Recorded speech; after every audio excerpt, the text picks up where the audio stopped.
So Klickly is an early stage company. We're a little baby or toddler, you might say. And I think we've been really lucky because we've jump-started that process very, very quickly. I was lucky enough to have a lot of resources and support. But I will say to other early founders, something that was really important to us was that kind of early group of mentors and folks who've done it before. I think they can be so crucial in making things happen faster. Because that period to revenue, that can be very treacherous. So you want to make that happen as quick as possible.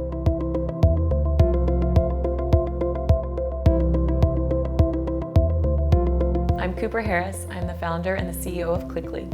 Klickly is a software to make it easier for consumers to buy the things that they want and give to the things that they believe in.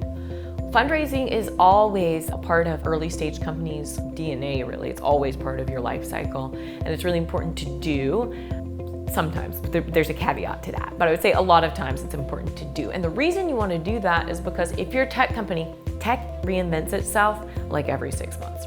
So you need that extra capital to kind of add oomph and to supercharge you very quickly ahead of other competition. If, however, you're like a brick and mortar, maybe an e-commerce company, maybe you don't ever need to raise money, but then you're growing at a more normal speed.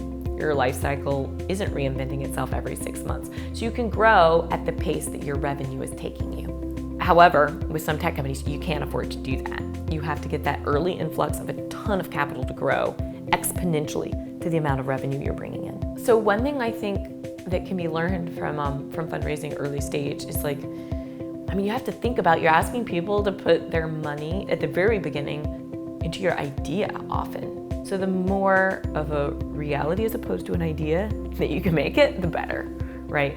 So we raised a very tiny bit of money very early on to create what's called an MVP, right? A minimal viable product. So basically it's just to say, hey, we're not just blowing smoke. This idea which we have really works. Here's the technology live to prove that it works. And here's some beta tests on the side to show people actually do this. That's a lot more reassuring to potential investors than hey, I had this pie in the sky idea, could work, sounds neat, but it can be money. So the more concrete, milestones you can get down on paper, obviously the better. And what I would say any pitch should rest on is just facts. When you have cold hard facts, you don't need a lot of sales around it, you just need numbers. You're like, hi.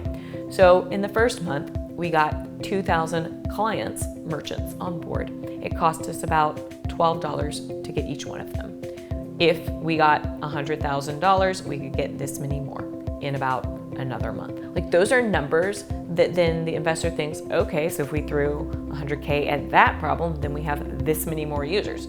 So it's literally just formulas. You have to present just mathematical formulas for the investor to be like, all right, so if I plug my money in here, what does the ROI look like? What is the outcome?